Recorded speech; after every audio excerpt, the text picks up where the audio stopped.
Hello and welcome to the inaugural episode of Indraprastha Dialogues. I'm Manish Dabhade, and I'm super thrilled to have with us today Adrian Levy, who has multiple avatars. He's an investigative journalist, author, and a documentary filmmaker, all rolled into one. And he, in a superb combination with Cathy Scott Clark, has won several international prestigious literary and film awards. Both have a very high quality, defining the field of sorts body of work on AFPAC region that's inevitably connected to India. The recent works most of you would have surely read, The Siege, which was an account of 2611, and The Exile on Osama bin Laden from 2001 to 2011. Adrian and Cathy are now out with spy stories inside the secret world of the R.A.W and the ISI. This is the book.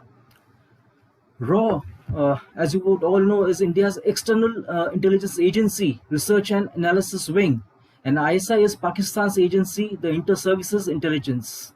It's already a bestseller here in India for sure, but comes with a share of controversies and at times questionable claims.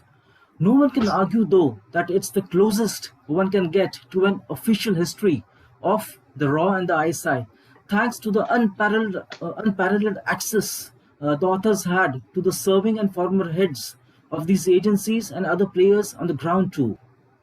It has also notes running into 46 pages and a select bibliography too at the end of the book, adding a very scholarly heft to the book. The book's back cover clears right away what is inside this 340-page volume, and I quote, "From 9/11 to 26/11, Burhan Wani to Kulbhushan Jadhav, the India-Pakistan relationship told from the perspective of the R.A.W and the ISI." Well, I thoroughly enjoyed the book, as I enjoyed reading David Ignatius and Steve Cole. Both, have done defining works on spy agencies. And Spy Stories is absolutely very racy or very gripping read. I had my moments of heart galloping as well as sinking in different portions of the book. What I liked most in this book is that it really brought out very sharply the human story in this R.A.W versus ISI battle. It's ultimately at a basic level about emotions, about truths, about lived experiences. And again, this has come beautiful in the form of Major Iftikhar of the ISI and R.A.W analyst Monisha. Of course, we'll try to unpack the substance of Spy Stories, but I would also like to focus on the craft of Adrian and Cathy in terms of what it takes to produce such phenomenal writing after every 3-4 years. Just a rider out of the way, I will be looking at the big picture, the big ideas in the book, rather than identifying and breaking or unpacking specific episodes. Grab a copy for all those fascinating tales, and I'm sure you will never regret it. After all that very, very long intro, let me welcome Adrian, who joins us from London today. Great to have you, Adrian, with us. And let me begin with the teaser, which we have put in our flyer. And again, you can be, Adrian, very brief in your response on this. So who is winning the ISI versus R.A.W battle? Well, thank you. First of all, it's a great pleasure to be with you, and it's a shame that COVID has prevented us meeting face to face and being in the same room. I'm stuck in London, and you're in Delhi, and hopefully they'll release us from quarantine sometime shortly, and the Delhi, India, UK transport arrangements will be lifted for all of us. In terms of who's winning, you know, that is a question that changes. Or the answer to that question changes basically every week, every month, every year, depending on the conflict you're talking about. There's clearly times where India has done extraordinarily well in this spy war struggle, which is not the same as a national struggle. And a spy war struggle, of course, is the struggle to gain influence or the struggle to acquire data. It's also the struggle to analyze a very complex, smoke-logged picture, fog-logged picture of the world. And so analysis, acquiring data, understanding open source data, but also then there are all the covert arts that go with that, and both organizations are obviously fully fledged broad spectrum intelligence agencies. And so the covert also is there, which means having your own glove puppets, your sock puppets that operate around the world, proxies, the use of them, and the use of people who by their very nature must be bad people, in the sense that there's no point going into this war if you yourself can't mate with thieves, terrorists, religious extremists, jihadists, etc. And all sides must do that, must be inside these organizations in order to exist in an amoral, illegal environment in which intelligence agencies cut and thrust. And then, of course, there's technical intelligence. And that's something that, of course, has loomed large in India in the advent of the Pegasus issue, which India has denied categorically being a part of, but other people suggest differently.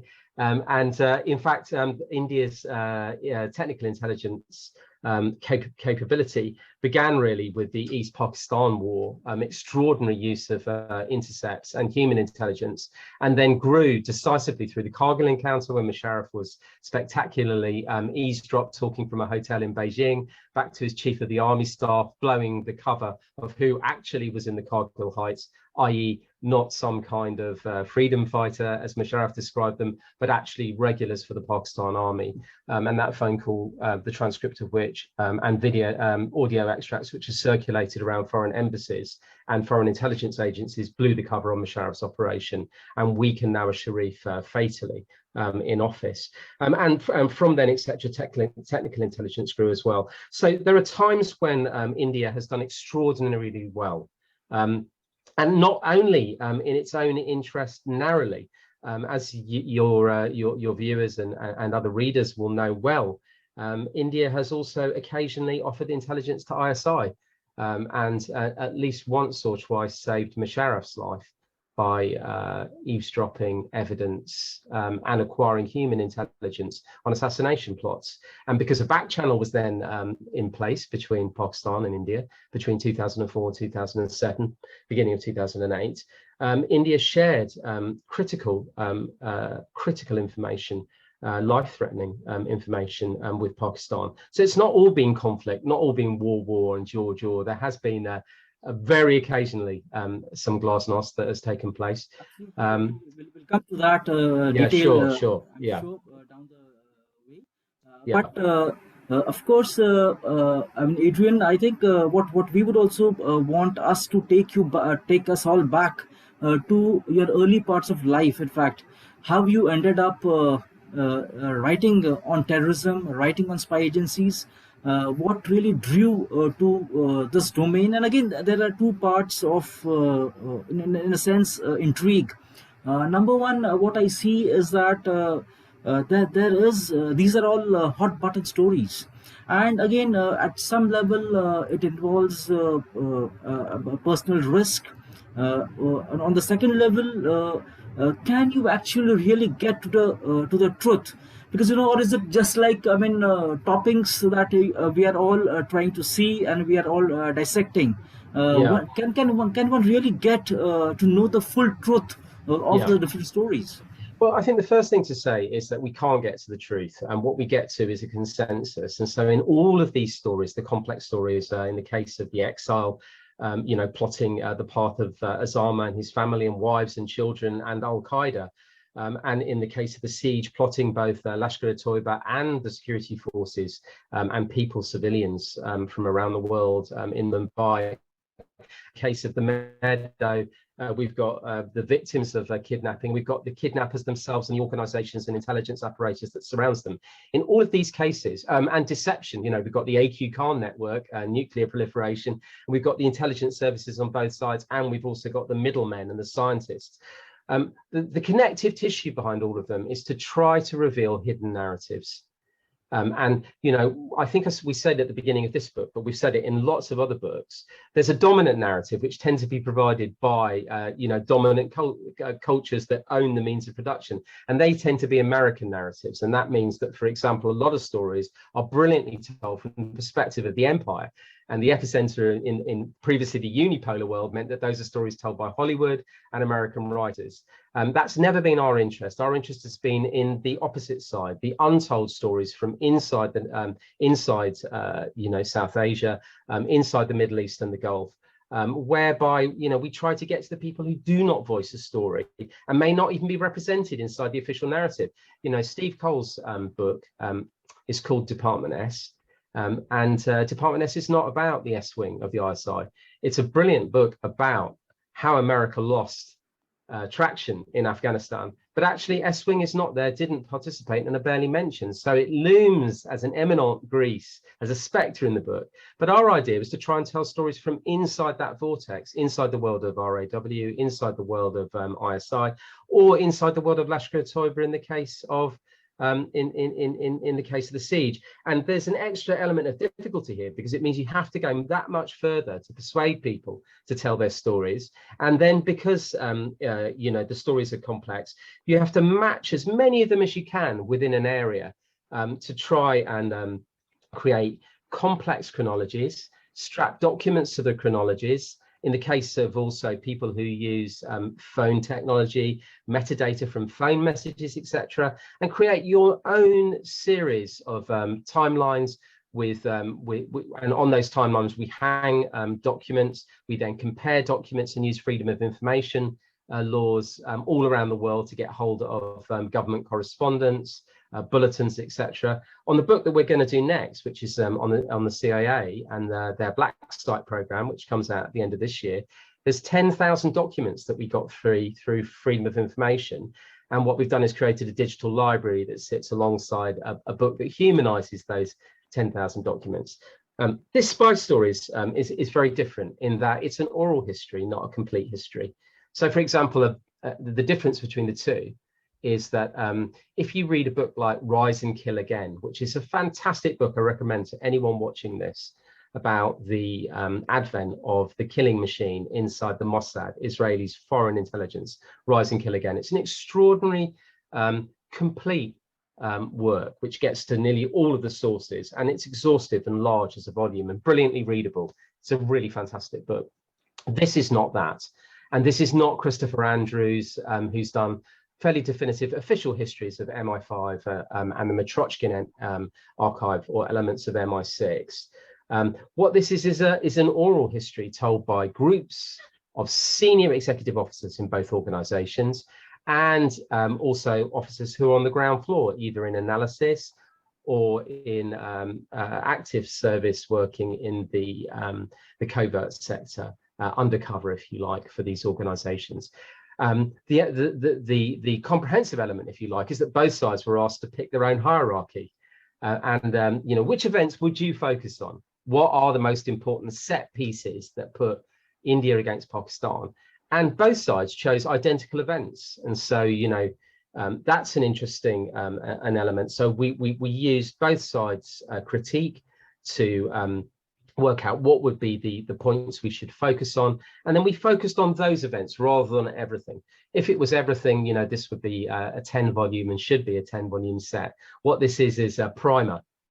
It's a primer. It's a kind of oral history where we try and get people into the culture of the organizations and into the culture of jihad, into the culture of Islamism, which of course is what they're mostly facing over this period.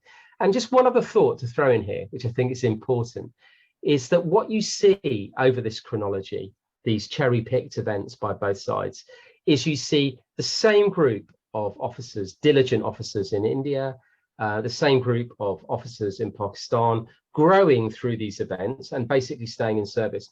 And they're facing the same enemy all the way through.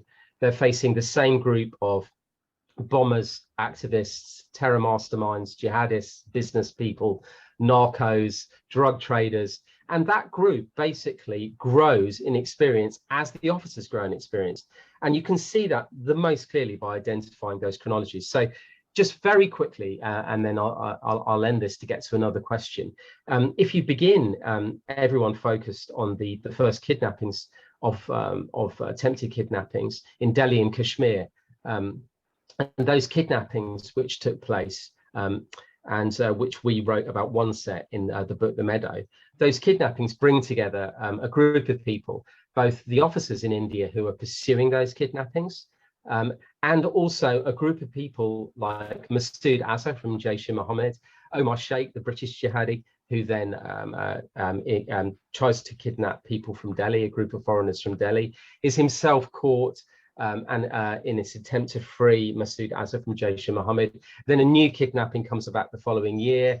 The same people are chasing the protagonists in that kidnapping, and then of course that leads us to the hijacking of IC 814 in 1999, and in there the attempt is to release Omar Sheikh, Masood Azhar from Jaish-e-Mohammed. Of course, it wasn't called Jaish then; it would be declared as Jaish after the hijacking. And the same group of officers are involved in tracking down these people, and from there, etc., etc., etc. We go through a whole series of cat and mouse games, and it's still, of course, Masood Azhar, and it's still, of course, Jaish-e-Mohammed, although quite a lot of other people have died along the way or been killed by rival agencies, and it's still the same officers from I.S.I. and R.A.W. who are chasing these spectres and chasing each other. Wait, Adrian, looking at what you've been writing all these years, many would wonder how do you get these folks talking to you? I mean, that is because and how do you get to even them agreeing to meet you both?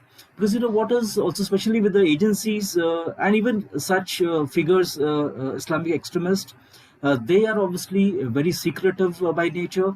Number two, on the spy agencies, I think there are secrecy laws which also restrain these folks from revealing too much. And again, maybe they are just revealing what they want them to tell their version. So how do you really ensure, how do you really see that you are getting the maximum, how do they get, what is it that you tell them that they really, in a way, pour their experiences out? Yeah, it's an interesting question. I mean, the first thing is that mostly self-censorship stops you rather than the laws stopping you. So if you don't censor yourself and you don't say to yourself, I won't get this, then you will go there and you will try. And we repeatedly tried. We repeatedly tried with Islamists, with Al-Qaeda, with Lashkar-e-Toiba, with Jaish-e-Mohammed, and with Ilyas Kashmiri's group, the 313. We repeatedly tried with Lashkar-e-Jangvi, the sectarians, the anti-Shia fronts who were present in Pakistan and then turned against the state. And we repeatedly tried with ISI and with the R.A.W. And originally with ISI, we watched this wonderful documentary called The Gatekeepers, which is made by an Israeli journalist called Dror Morer. And he coaxed out the chiefs of domestic intelligence in Israel, which is called Shin Bet. And he got one to speak, and then one led to two, two led to four, four led to six. And before you knew it, for the domestic market, he had like a 5-6 hour conversation placed on screen where these guys gave overlapping histories of Palestine, Israel, and began to inform us of a secret war that had been taking place. Two things came out of that. One, there are stories that we never heard before. Two, that these people themselves, who were all for covert hot action, had nearly all become pacifists by the end of their career and did not believe in hot action, but in political solutions for Israel-Palestine, which is very interesting, having invested in the covert world. And three, the other thing that came out was that this is yet again another concealed narrative that lies behind the so-called flats of democracy. And we thought, the most kinetic region for us is the Indian subcontinent, which we call South Asia, and other people don't like the use of that term. And India, Pakistan, for us, has always been the most kinetic. And we thought, why not apply the same rules? We won't be able to do it as comprehensively. No one wanted to go on camera, but people did over the years of us badgering them and screening the film and talking about gatekeepers, understand that they could influence the narrative. They could influence the way that we perceive the issues and do that by talking. What we do is match their events with documents that we got hold of, match those documents then with the other side, carry information over the line of control between both sides, and then go and try and find the people who were in the cells themselves that they were chasing. Let's say Kashmiri facing groups that were funded initially by ISI and then went rogue, or Islamist groups that gave up on Kashmir but were actually against the Pakistan state and India. And I think we could honestly say we've spent about 25, 28 years now putting together those bits and pieces. And so we began in total ignorance as children, and then we got slightly older and became slightly less ignorant as the years went by. And it's all work in progress. You know, there'll be many errors, and we'll correct those errors in the live documents as we get to know more. When we wrote The Exile, and we got to a lot of the inner circle around Osama bin Laden, the family, and the religious shura of Al-Qaeda, the first version of all of that information, which we put up, was then corrected by many other people who wanted to be a part of the narrative. And so the second version, the second edition that came out, carried those corrections with clear indications of when the story could be improved. So, you know, there's a sense that these are conversations, and, you know, you try again through consensus to get to a different kind of reality. One thing that comes out in, of course, in the raw ISI stories is that most versions of events are contested.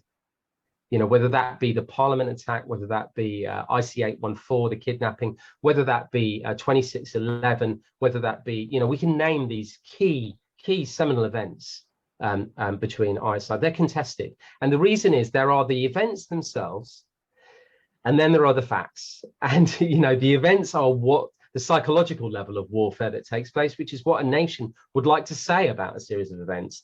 Then there's the internal briefings, which is what officers tell each other.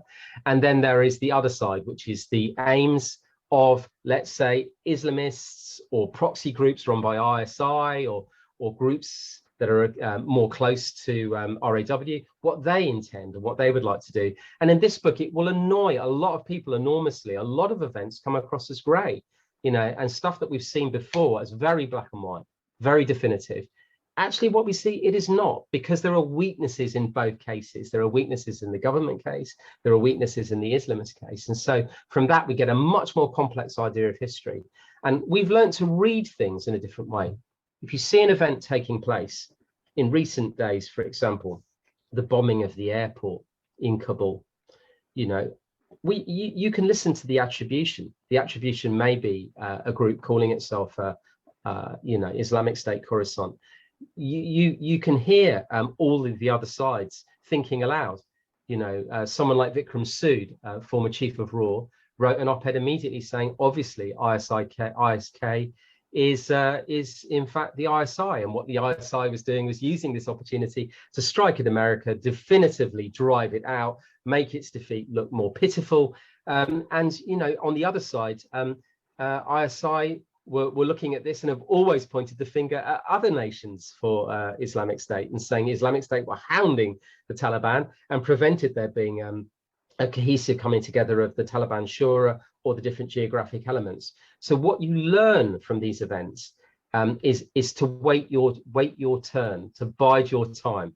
It is too early to tell you, for example, who is behind the airport attack, but you can see there's a range of opinions taking place, and it can therefore be possible at any one time for any number of nation states or intelligence organizations to be running individual outfits for their own naked purposes, for their own national security. And at this stage, the most important thing to do with a live event is suspend your disbelief and let the dust settle, analyze the pieces.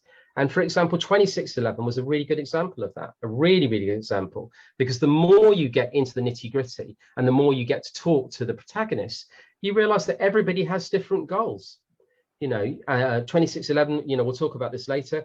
Musharraf is talking to his, well, Musharraf's representatives are talking to India, and everything is on the table. Kashmir, shared water, the line of control, Sir Creek, you know, many different issues, and a comprehensive theory of everything is being debated between India and Pakistan.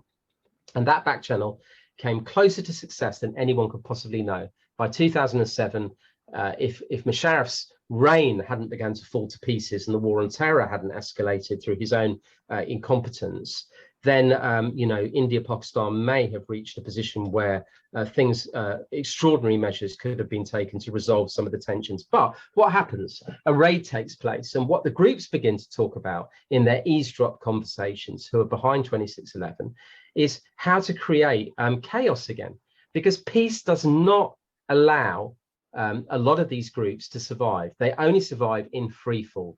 They survive in Yeah, areas. that is, I think, a brilliant point you're also making at the fag end of the book, that even the jihadi groups have an Yeah. independent agency of sorts, and at some level, they do have their own interest. I mean, the jihadi industry. I mean, that is what you also talk about. Absolutely. Yeah, that's absolutely right. And, a good example of that now would be in Afghanistan. I mean, I know we've got to be careful because we're sort of jumping all over the place, but the same pattern arrives there as is in 2611. If you create lawlessness, in that lawlessness, as we saw happen in Syria, in Libya, in Iraq, inside that lawless space, you will create alternative realities, and they will be governed by people who benefit from lawlessness, whether that be Daesh, Islamic State, or that be Al-Qaeda, or that be Jaish-e-Mohammed, the Pakistan groups, etc., Lashkar-e-Jhangvi, Pakistan Taliban. And so, a very good, interesting thing is, in the same way that those groups came together, Al-Qaeda with Lashkar-e-Toiba and elements of Jaish and Ilyas Kashmiri's group, this bewildering array, umbrella of groups came together. What they wanted was total war. They want to bring Pakistan and India together to total war, because in that space, in that chaos, they will gain breathing space. There would be no, for example, operation any longer inside FATA, what was FATA, the Federal Autonomous Tribal Areas, Waziristan, North and South, the Durran Line. That would again be engulfed by fighting, and in that chaos. So just to take you forward, and then I'll be quiet. In Afghanistan, we're facing the same situation. So groups like Jaish, Masood Azhar's organization, are forced out of Pakistan. They're off, and it's forced into the areas vacated by the British. So they end up in Lashkar, they end up in Helmand, and they've got an operation and training base also shared with some bomb makers from Al-Qaeda. And the more chaos that exists in Afghanistan, the more instability there is, the more it profits groups like Jaish, groups like the TTP, and they will then become again this massive amalgam, which can gain traction inside chaos. But I'm sure many in India would contest that claim, where one can say that these groups are actually supported or just a front for ISI in many ways. But let it stay there. Just one quick thing on that. You're right to say that, and and it's really important to say to all the viewers watching that there have been times when Pakistan has its nature with its intelligence service has been to sponsor anti-India groups that have unleashed bloodshed across India, and that's happened in the Punjab, in the northeast. It's happened in Kashmir, and it happened from 1989 onwards with the sponsorship of Hizbul Mujahideen and other groups inside Kashmir. But it's also, and that has had an extraordinary cost, a human toll and an economic toll. And Pakistan did that. Two other phases. It's also in the nature of Pakistan that some of the forces that it unleashed then made their own decisions and became thoroughly independent in their own way, and combined with defectors from ISI and ex-military people, and created an amalgam that turned against the Pakistan state. And they killed tens of thousands of people inside Pakistan from 2003 onwards, and they became, in ways that were never described before, a hugely effective anti-state force that really could not be combated until Pakistan bit the bullet and took on the forces in North and South Waziristan and the Durran Line. And at the same time, it's really important to say, and this is something that's been very unpopular with people to say, that India manages its own proxies too, and so it should. It's the nature of covert policy to manage proxies, and they do that. India managed proxies inside Kashmir with deniability, creating renegade forces. ISI was one of those forces that was engineered in 1984, 1995, and it was run by elements of Rashtriya Rifles, counterinsurgency in the military, and also run by SDF, Special Task Force of the Police, or SOG as it then became called, and which was really like the French Foreign Legion for policemen. If you were going to be if you're going to put yourself in the foreign, you joined the SDF. And those groups managed and waged terror in Kashmir to push back Pakistan terror. So terror met terror, and we know that they charted their own hot conflicts when Pakistan, there was reciprocation. So when Pakistan made India burn and bleed in the Punjab, they attacked Lahore and they attacked the Sindh. And when the same thing was happening in the northeast in Kashmir, the proxies that India was using were active in Baluchistan, and officers talk about this. So there was a sense of reciprocity. The other thing, final thing, and then I'll shut up, and this is a really interesting strand here, is that none of these things happen ahistorically.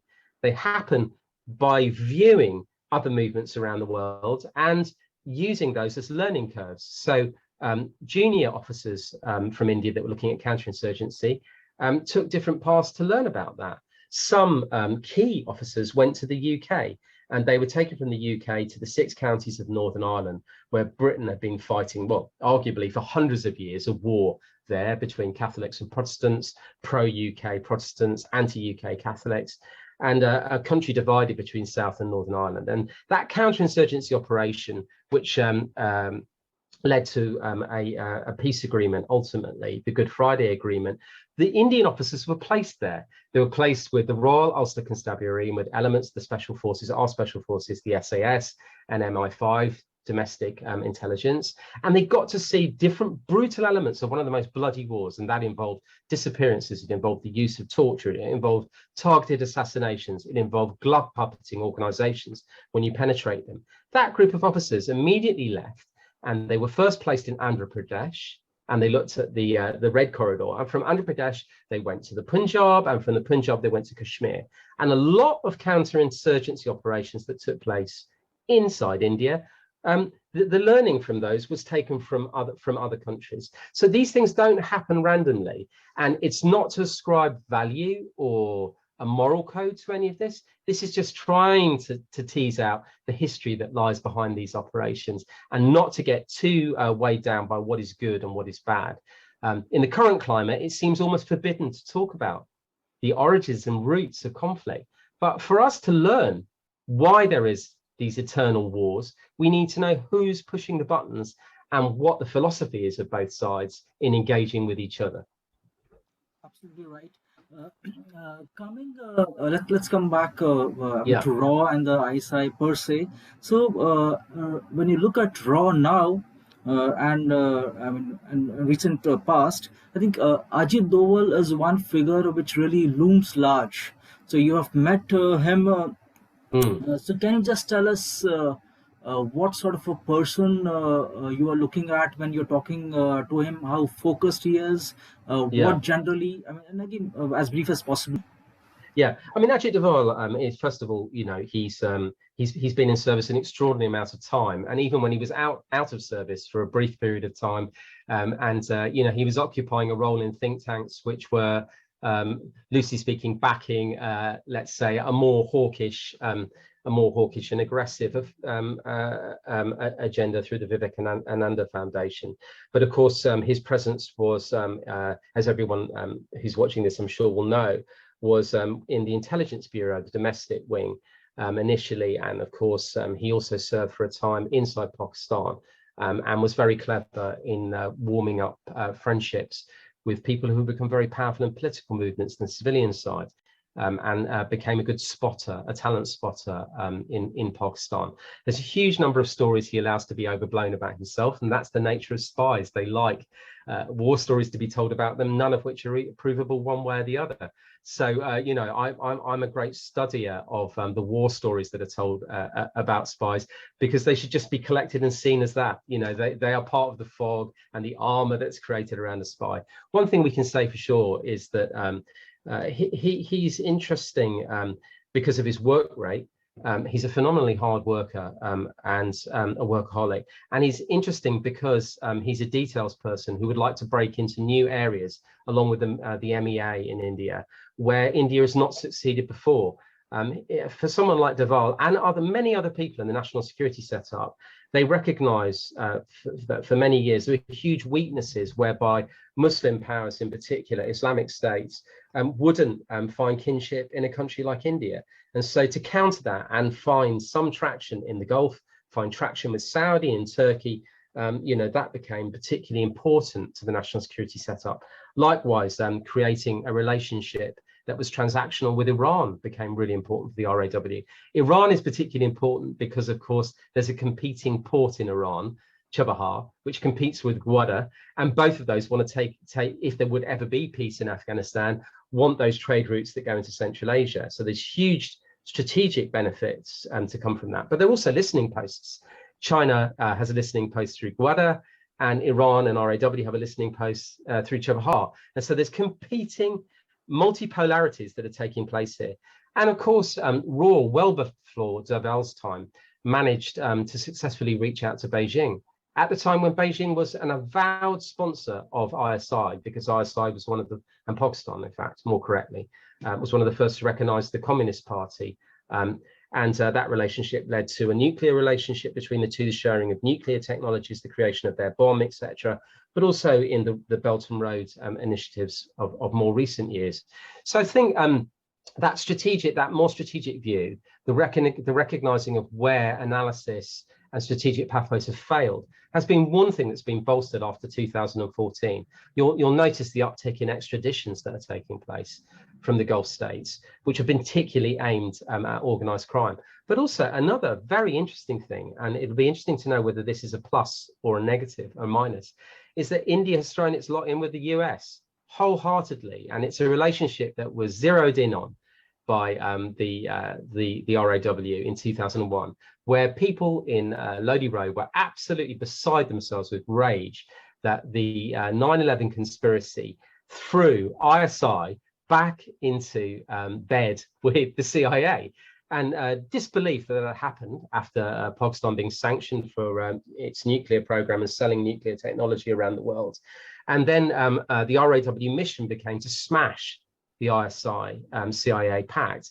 And then if you fast forward through a whole series of initiatives that take place under Condoleezza Rice in 2004, and then the civil nuclear deal, and then intelligence sharing, key intelligence sharing that takes place between India and the CIA in 2009, you now have a relationship where CIA, FBI, the National Security Agency, NSA, technical intelligence in America, and the R.A.W. and technical intelligence in India have never been closer. And people on the margins say, they always assume that Russia historically and emotionally was very close intelligence-wise. That's totally eclipsed by the partnership that exists with CIA and the technical partnership that exists with Israel. And that axis governs so many things that happen now. And in the deep covert world, the one that none of them want to talk about, the ongoing live operations that are taking place, they are nearly always in the footsteps of CIA. And another very interesting pattern from this is that CIA, up until about 2009, 10, and 11, spent a lot of time bugging, stealing, and flipping R.A.W. agents and treating India basically with the contempt it treats a lot of countries in the sense that it's defending its own national interests. We shouldn't put a moral value on this. It's amoral. And then, of course, India plays that very effectively and turns it around into becoming, as part of the Indo-Pacific, a potential buffer against China, to become an intelligence sharer, an intelligence giver with the CIA. But my question for viewers, I guess, would be, given this proximity, I wonder how good that will be. I wonder how profitable that relationship will be. Pakistan's story with the CIA is full of foreboding, and there were elements that were set free by the CIA programs, which were morally repugnant, and there was an authority and agency given to those elements. I mean, when the black sites, renditions, and torture issues came up about with an element of CIA, they encouraged the same within ISI, who naturally had a proclivity to do those things. But in fact, CIA was doing those things. CIA was torturing. CIA was making people vanish, invisibly transporting and creating a network outside the law and outside human rights conventions. And ISI in Pakistan was encouraged to do that. And CIA nibbled at the edges of democracy, already fragile in Pakistan, and undermined democratic institutions continually. Will that happen in a more authoritarian India? It's a question to ask and debate. I don't know the answer. But at a time when democracy and the democratic space shrinks in all countries because authoritarianism is on the rise, do these covert relationships also fray the democratic institutions? The advent of more eavesdropping, the advent of more technical intelligence, And the ineffectiveness of law and order in keeping up with technical intelligence means that the judiciary in India is always outpaced by the secret state. And that happened in Pakistan. It certainly happened in the UK. And we know from the Snowden archive, it happened in America. You know, the rush through the Patriot Act, the use of all sorts of kinetic, detrimental legislation in America to attack journalists, to attack their sources, to clamp down on freedom. You know, everything post 9/11 in that febrile atmosphere led to a restriction of the democratic space, massive Islamophobia. Will that happen in India? It's something we should debate at some point. But I'm sure there would be, limitations in a democracy like India than in, knowing what Pakistan is. So I think there are limits, Yeah. and many would argue on those lines. But Yeah. again, and that's exactly, I think, one of the points that you also mentioned in your book. How Monisha was, thinking aloud that, some elements are pushing India in a particular direction. But I Yeah. think that is a problematic, which not many would agree. But again, two specific things wished. One of the things again which Monisha says is this whole question about representative security establishment. To Yeah. what extent is that seen as a challenge for RAW? And we're sticking to RAW now. Well, you know, an interesting thing is that prior to there have been many years when RAW has been unloved, when the intelligence and security establishment have been unloved in India, you know, where, let's say, the natural non-aligned nature of India has also meant that it's been a nation that has been more peaceable. In one sense, that, you know, one could argue that there's this thread that runs through India, which is a pacifist thread. But on the other hand, and this is a paradox, one of RAW's great achievements is its ability to look benign, its ability to seem to be benign, and also its use of influence. It's hugely influential around the world in ways that people do not realize. It does it through soft power, by being present in virtually every think tank and important university around the world. And it expresses through the diaspora soft power. And it does it culturally, obviously, but it does it also by massaging and by lobbying continually institutions, journalists, thinkers, politicians. Raw outreach is phenomenal and had become much more so under Mr. Doval and Mr. Khanna, much more so. They created a siloed approach whereby they bombard potential allies with information in a very sophisticated way, and their reading of the world. And Pakistan is very bad at telling its own narrative, appallingly bad. You know, and a very good example of that right now is Afghanistan. And people may find this unpalatable, but this attempt to present the rout in Kabul as an ISI victory is laughable. You know, an organization with the reduced capacity of ISI, the idea that it could plot a 20-year war and on its own, you know, collapse Afghanistan, you know, that would allow for America a very passive reading for America in all of this.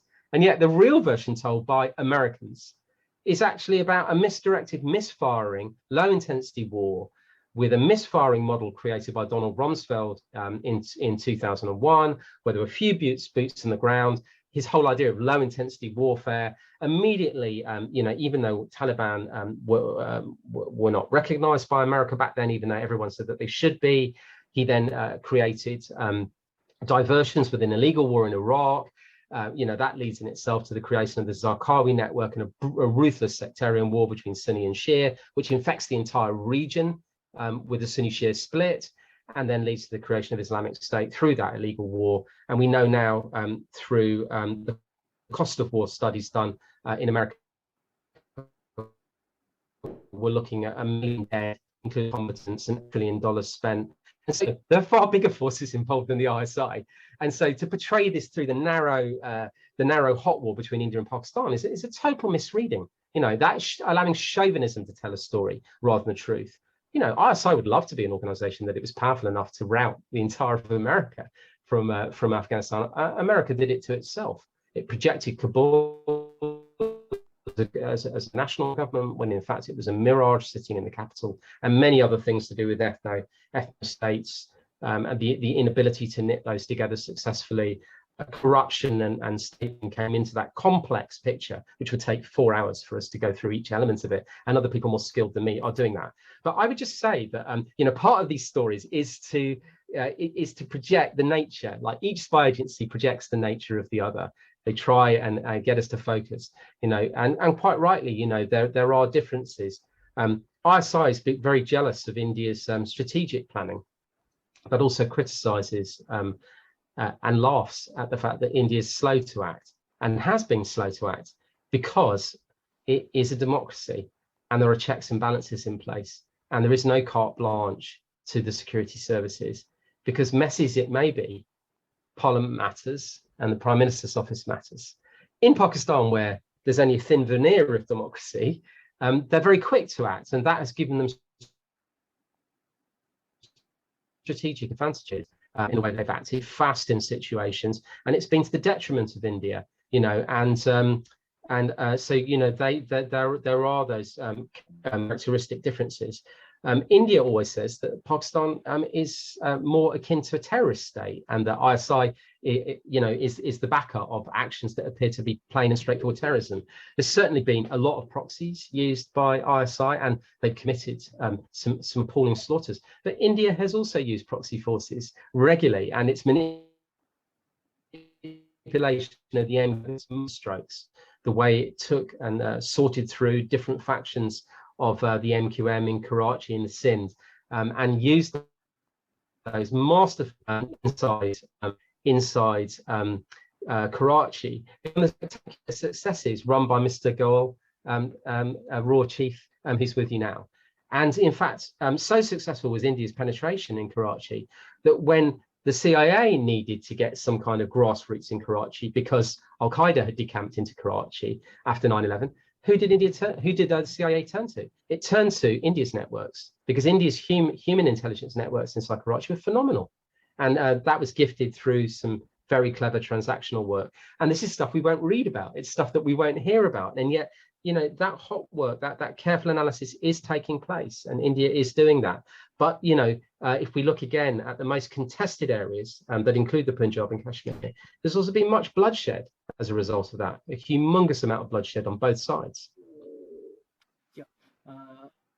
Coming to the ISI, do you think the ISI is still or is back to the 9/11 conundrum?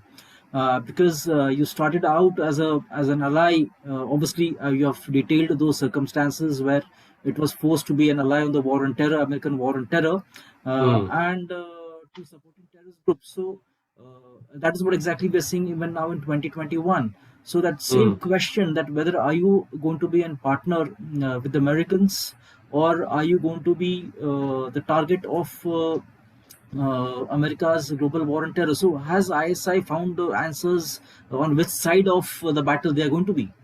I don't think so. I think it's a very complex picture right now, and I think the reason for that is that I don't know if anyone's noticed, for example, that at least seven members of the Pakistan security services were killed by the TTP in the last 2 days, and there's pictures of the suicide bomber that have been posted inside social media for TTP, and pictures of the dead troops. So one thing that Pakistan is being reminded about by elements of ISI and also elements of the weak political establishment under Imran Khan is the great fear of internal war starting up again, the pre-2014 war, which led to those slaughters that we were watching daily that no one could bear to watch happening again. And that fear that many people who were sectarians and armed insurrectionists who were previously allies of Pakistan ISI are now using the humanitarian crisis to flee back into Pakistan and hide amongst refugees. And both, the economic cost of the refugees, the political and military cost of the terrorism that may start up again will affect Pakistan. And how to control that is going to be critical for Pakistan. And I do not think they have answers to that now. The political alliances they've formed, they've never been formed before.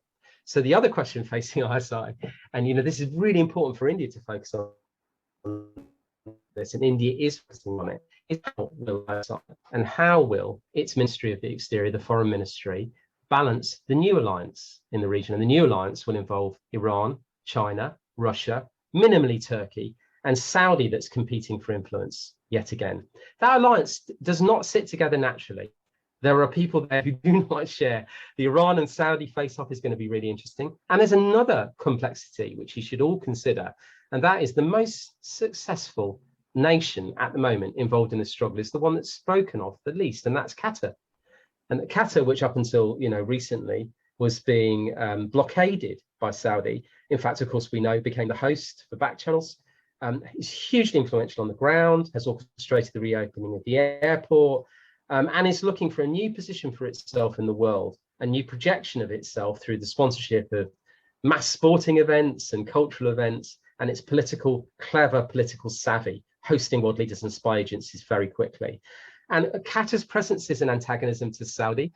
Turkey's presence is an antagonism to Saudi. Iran's presence is an antagonism to Saudi. Russia's presence is an antagonism to everybody. So this alliance is not a natural alliance. So India is looking back and thinking, you wanted this. You wanted this dream of having a pro-Islamabad regime inside Kabul. You now have it, and let's see what will happen with it. That is the level of complexity on the ground, And so it's wrong to, I think, right now to think that people see this as huge triumphalism and a victory ceremony inside Apara and inside the political offices. There are a lot of headaches and a lot of fear about what may come next. They wished for it, they have it. How will they manage it, and who will help manage it? Who will help manage it? I mean, there's some people have raised questions on Twitter, some really great questions in the running up to you and me meeting. And there've been some really good ones there about, what will happen? What will our side do? Clearly, for everybody, some kind of security and lasting peace matters. It matters to India. It matters for Central Asian trade, and it matters to Pakistan. The spoilers will ensure that doesn't happen. So, remnants of the old regime, there are different kinds of spoilers who can emerge to create pain at different times. We must watch all of that really, really carefully.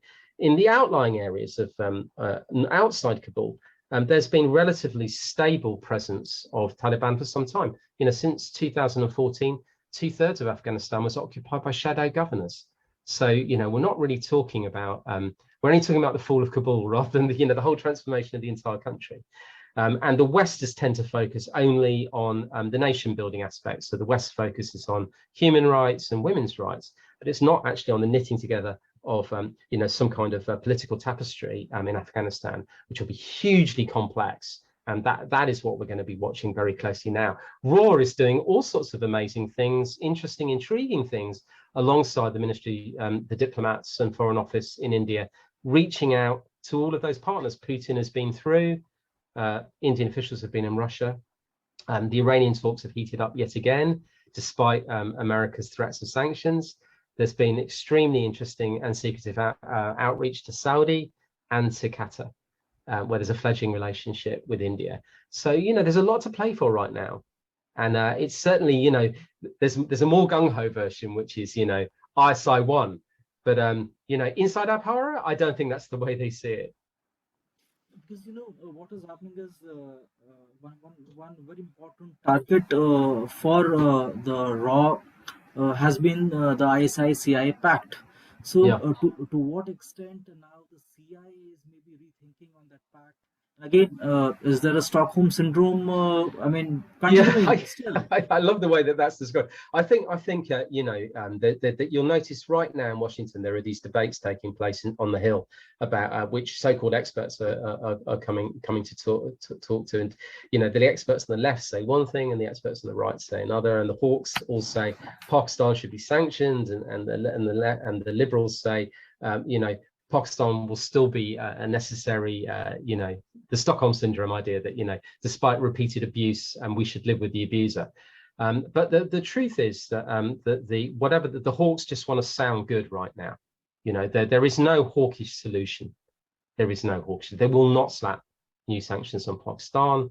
The failure, we know through reading the Inspector General's reports that were published, Craig Whitlock's brilliant book on Afghanistan and the Washington Post series, that the fault lines running through Afghanistan were America's own fault lines, that the intelligence collected on the ground was not the intelligence that was shown to political leaders. There's that brilliant metaphor they use for that, the self-licking ice cream cone. This idea that, you know, initially intelligence was politicized, i.e. facts are given to politicians, politicians misrepresent the facts to the people, and then an illegal war happens like Iraq. The second stage was that the intelligence service decide not to present the facts because the facts are so grim. So they present new facts, which are not facts, they're fiction. The politicians base their strategy on these facts, and then of course the strategy is fiction too, and that was dubbed the self-licking ice cream cone. So, you know, this is a critical question. What will ISI's role be? The reality will be that America needs to keep strategic presence. The buzz phrase they're talking about now is over the horizon action, i.e. the use of aerial technologies, which, as we know, are hideously inaccurate and cause all sorts of deaths, i.e. America's last act on leaving Afghanistan was to attack the so-called Daesh suicide bomber heading for Kabul, and they killed an aid worker who wanted to be evacuated, and 8-9 children died in that blast, reconstructed by the New York Post. So we've got this technical facility, we've got listening posts scattered around Tajikistan. Undoubtedly they still exist in Pakistan, whatever Pakistan says. I'm sure Pakistan will be negotiating hard to take money for drone launches, and that will happen covertly. Whatever Imran Khan tells the world, that will happen covertly, just as it did throughout the War on Terror years. And that Pakistan will come up with its own target list, just as it did throughout the War on Terror years, and played the double game and lied all the way through with the aerial war. Will ISI wane? Yes, its influence has waned. Yes, undoubtedly, India's influence has risen. That ultimately is because China is the larger threat in Biden's perception, and India's presence and its proximity and its democracy means that, you know, the investment is in R.A.W. ISI are turning in another direction. You know, there's a huge influence on Pakistan right now from Turkey, and the Turkish have been competing with Saudi. There's two schools of thought on Saudi and Pakistan. Those people who despise what Saudi has done, the way that they've created more of a Salafist ideology in Pakistan, which is not liked by a lot of people. So there's pushback there, and there's huge fear of Iran, massive fear, a fear that ISI can't control it, doesn't know it. ISI lost nearly all its resources in Iran.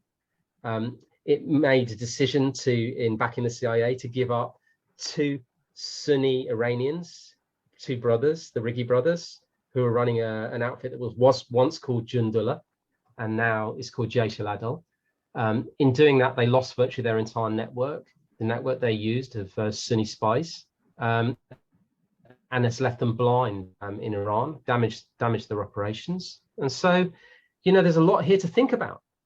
And you can imagine, if you put yourself in people running these country desks inside security agencies, you can begin to see now that you're building up this huge, complex jigsaw, you know.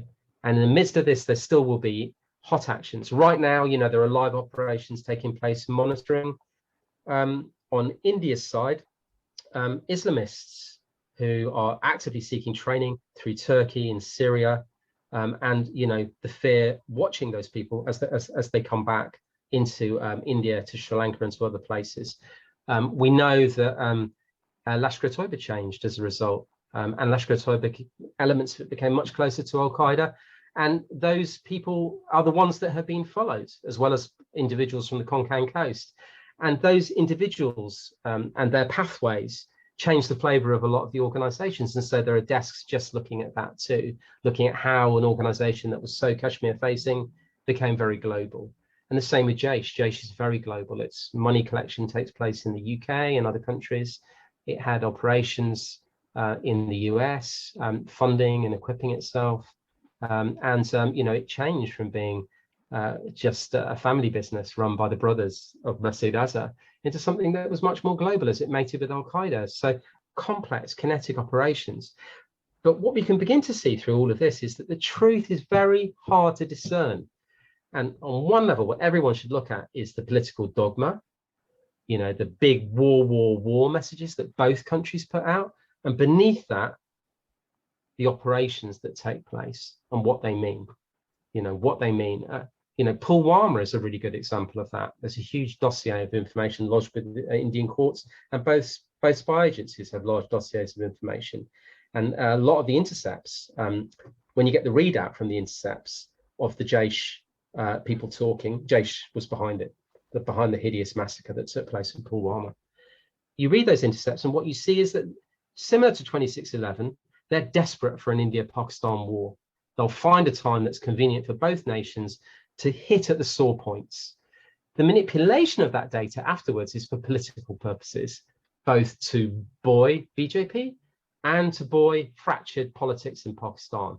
So we have political messaging and we have facts on the ground. And, you know, it's in the nature of spy organizations that they wouldn't want to share too many of the facts on the ground.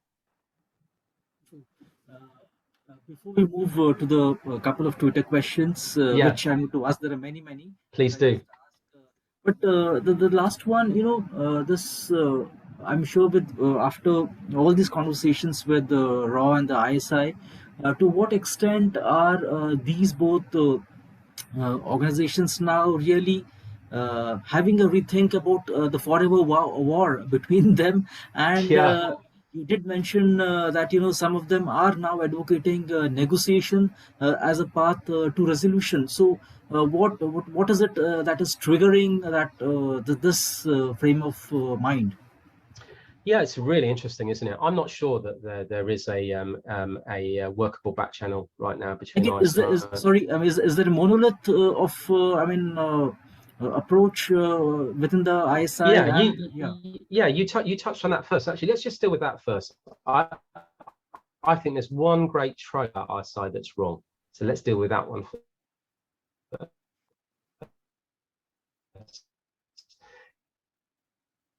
You know, these things are wrong. The organization is cohesive. It operates in a very structured way. You know, it's used some of these tropes itself to make it look like it's not responsible for things that it's done. But at the same time, India uses that in order to ascribe to I.S.I events that have taken place. They'll say, oh, a rogue section may have done this, but actually the reality was that there were defections from I.S.I, officers who went AWOL, others who were retirees who joined the Al-Qaeda amalgam, as we called it, in far greater numbers than we ever knew before. And those people savaged India and the Pakistan state, and in fact almost collapsed the Pakistan state. And the numbers were extraordinary. I mean, one whole area of special forces, Sarah Company of the SSG, which of course is Musharraf's old unit, broke away with their weapons, and then repeatedly tried again and again to kill Musharraf and the I.S.I chiefs and corps commanders in ways that have never fully been described. And of course, led an attack in Tabela Ghazi against their own base, killing large numbers of people in a canteen in a suicide bombing. So there's entropy that takes place inside the organizations. Political, so I believe when you're describing rogue, when one's describing, what one's describing is the breakaway sections. Otherwise, the organization is responsible for everything it does. And it is a political fig leaf to say that it isn't. Hugely disciplined in the way that the army in India is hugely disciplined. Someone gives an order, the order is carried out. So, you know, this is just a piece of political politicking by any one side. There's good news and bad news here, right? Because it means that the acts that they have committed, they've done because there's an order. And that means their vision is because it's ordered and it's conceived of. And whether that be an anti-India element or it be an anti-Pakistan element in India, I mean, you know, these are policies that are conceived. The major difference, of course, is that democracy is super fragile in Pakistan. And of course, in India, the weakness is slightly different. And the weakness is that people use the security services as a political football. And, you know, the security services themselves, time and time again, have asked for a place in the constitution, a political charter, They've asked for themselves to be defined in modern law. And that would prevent the politicizing of intelligence and means we wouldn't need to discuss so-called elements of chauvinism that creep into the security services, because the security services are a mirror for the societies they grow in. And as societies become, more powered by chauvinism, more powered by nationalism, the security services become more powered by nationalism. Happens in America, happened in the UK, happened in Germany. Why would it not happen in India? It happens. Happened in Pakistan, but for different reasons. In Pakistan, they were affected post-Steer by a huge amount of Islamism. And then, in fact, those groups broke away. And what ISI we now know did was it had led massive re-education programs inside intelligence service to try and create a new religious justification for spying, a new religious justification for the secular state. So these are works in progress. I don't believe in rogue operations. I think that's false. I do believe in false flags. I think there are plenty of operations that take place about which we will never know the real initiators. We will never know. And, we'll push and we'll push and we'll ask more and more questions, but we'll never get to the bottom of that. And that's because there are many benefits in the amoral intelligence world from allowing things to run on than there are from the police world, where you try and catch bad guys quickly. So I guess that would be my answer to that. Yeah. So we come to the almost the end of conversation, where we pick up at least two questions on Twitter. So Sure. here we have from Subhranshu, who is a PhD student in JNU, and he's saying, do you think public opinion on India and Pakistan, most gray areas of India-Pakistan tensions, would be better informed if more research such as yours is carried out, and how would it impact securitization narratives? I totally agree with this. I mean, I really do. I am in the believer of more information, not less, and more detail and not less, and more complex views, not less. It's important because, we create huge stresses and strains in the tectonic plates between India and Pakistan. And they are not good for the region, and they are not good for the internal dynamics of different communities inside India. And they're not good for communalism and those who would have a communal agenda. And therefore, understanding more about where the threat comes from and articulating that more clearly would help everyone. And I believe that's a fault with journalism too, because journalism needs to be empowered to take to pieces events that happen over a longer period of time and to focus on that. And that's been discouraged, or at least it's not been invested in as heavily in recent years. There's a fear in the journalist sector from being too forthright and too investigative. I would note there are some brilliant exceptions. Some of the most extraordinary journalists I can think of in the world are in India, and some extraordinary writers in Pakistan. Extraordinary. All the talent is there, but enabling them and preventing their organizations being cowed is really important to all of our common understanding, because otherwise what we're dealing with is prejudices and not facts. And I want to be continually challenged. I want my view to be challenged and my view of events to be challenged. And when we got to meet with organizers inside Al-Qaeda, my view of Al-Qaeda changed. It didn't mean that I suddenly thought that the terror that they committed was in any way justifiable. It was terror. It was horror. But I began to understand the political genesis of the organization. I began to understand their storytelling. We understood and told, I believe, for the first time, the story of how they were housed by pragmatists in Iran and then kept prisoner in Iran for years. And, relationship between the Shia Iran and the Sunni prescribed terror outfit hiding together in Tehran in a Republic Guard base is a remarkable story. And it tells us something about pragmatism, something very different. More information always helps us understand the world better in a more complex way. And it allows us to be less manipulated and less malleable in terms of politics. I'm less interested in what party politics has to say. I'm more interested in my place in the world. I want to understand that. And I believe, looking at the Twitter questions that are being asked, I have this strong feeling that people want more information because they want less politics and more of an understanding of these potentially hugely influential and damaging political movements, how they affect us, how we live, how they affect our economy, how they affect our view of the world and out of each other, how I look at you and how you look at me. And all of that will come about through more information, not less. So I thought that question was a really terrific one. The grey world is the world of intelligence agencies the world over. You know, Hollywood, Born Identity. You know, look what happened in America with enhanced interrogation. 2 presidents called it torture. Senate inquiry called it torture. You'll see our work on that at the end of the year. And yet they commissioned 0.30. The CIA gave access, unprecedented access to classified information so that filmmakers would portray intelligence successes that came from torture.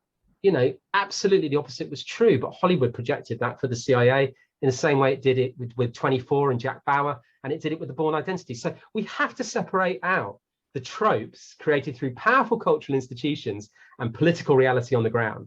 And the people who've been asking those questions on Twitter are totally right. It doesn't mean that we drink the Kool-Aid, as Americans say, that we think, you know, that every event happens is a false flag. That's not true.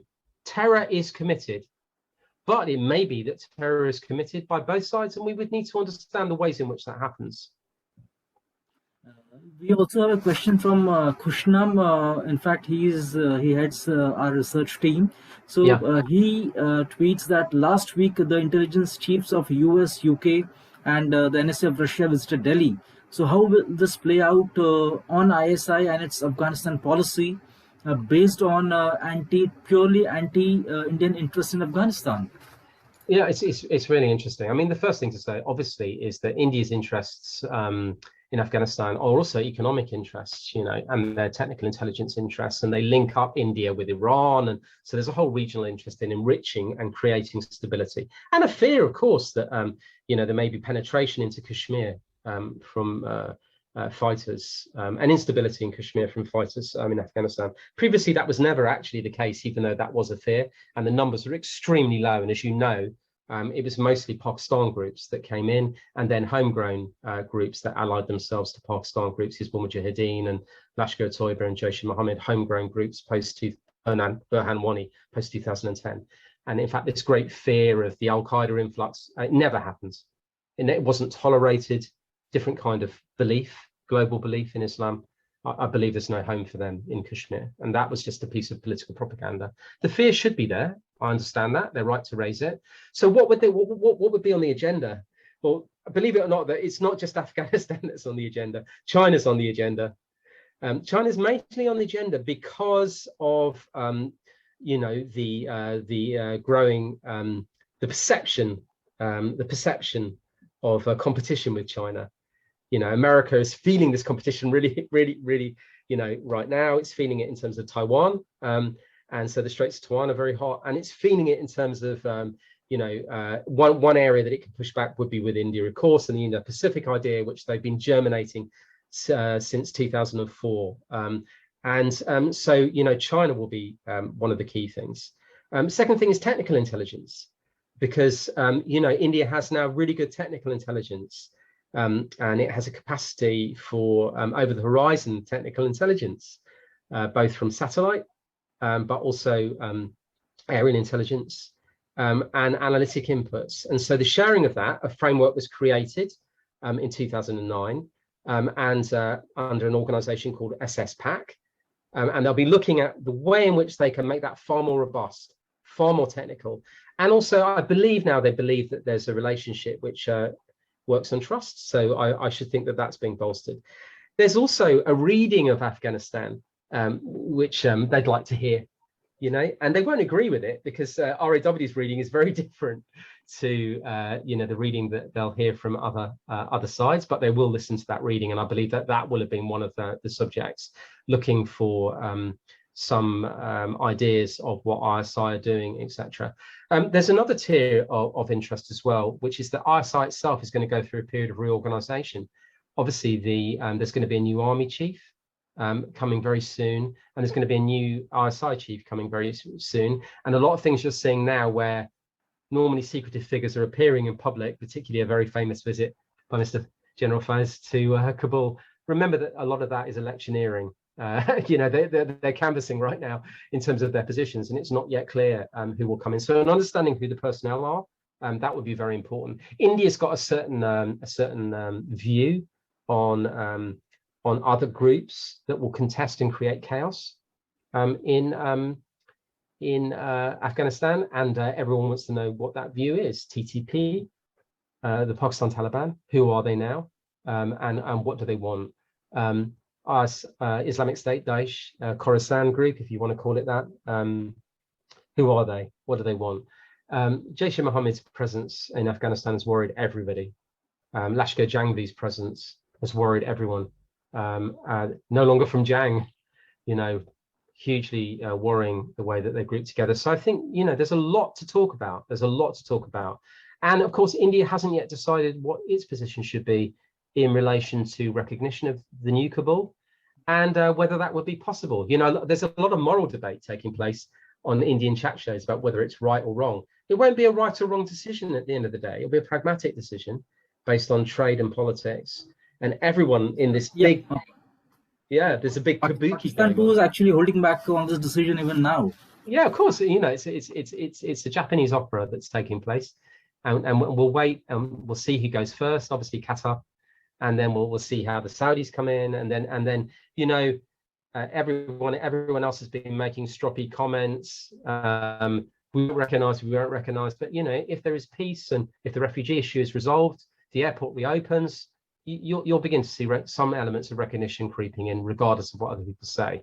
So this complex situation, and there'll be other elements of pushback against India. There will be pushback, but less, I'd say, now, because there are more things that America needs. Absolutely.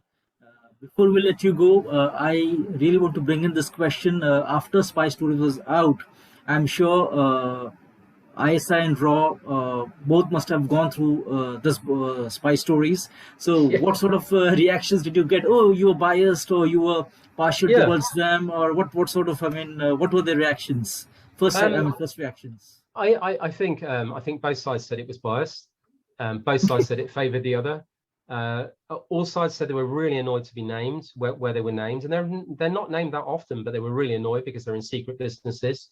The fact that we matched documents to stories, and we got quite a lot of internal reporting with documents, caused a worry, but that came from different sourcing, including foreign intelligence agencies that gave us the documents and briefings. There is still a belief, of course, on both sides that secrets stay secret. Even though, privately, they try to influence everyone's view. And, so I think, remember that some of this is play acting. So, there have been a lot of hostile reviews in the written press from former spy chiefs, but they would say that, at the time, they're the same people who are talking. So the people who are talking can also come forward to declare themselves as not one of the talkers by being hostile. So there's some gamesmanship that takes place here. I just want to say again that this is an attempt at understanding much more of what a deep state does. It will cause some grief to some people. I'm sure it will. But understanding the way in which necessarily a deep state works, necessarily what intelligence agencies do in their own country and abroad, helps us understand more of the conflict that's around us. It helps us understand events like Pulwama, 26/11, the Parliament attack, and also we see subtler shades with these groups. We begin to understand some of the humans who lie behind them, for better and for worse. Great. I wish we could have much longer conversation, but I think this was really terrific, and really, I wish you all the best. You and, in fact, Cathy, really the very best for your future projects. And I'm sure your documentary feature, your film is coming out by the end of this year, as you mentioned initially. And definitely looking forward to your next visit to Delhi whenever COVID is gone and fades away from our lives. Yeah, so exactly. Great to have you with us. We'll definitely join you, and I hope that we'll do a screening in India of the film. It's called Forever Prisoner, looking at CIA black sites and their operations. And there'll be a book that goes with that at the back end of the year as well. But we'll see you soon, I hope. Great, and congratulations again on Spy Stories. And thank you. See you then. Thank you. See you. Take care. Bye-bye.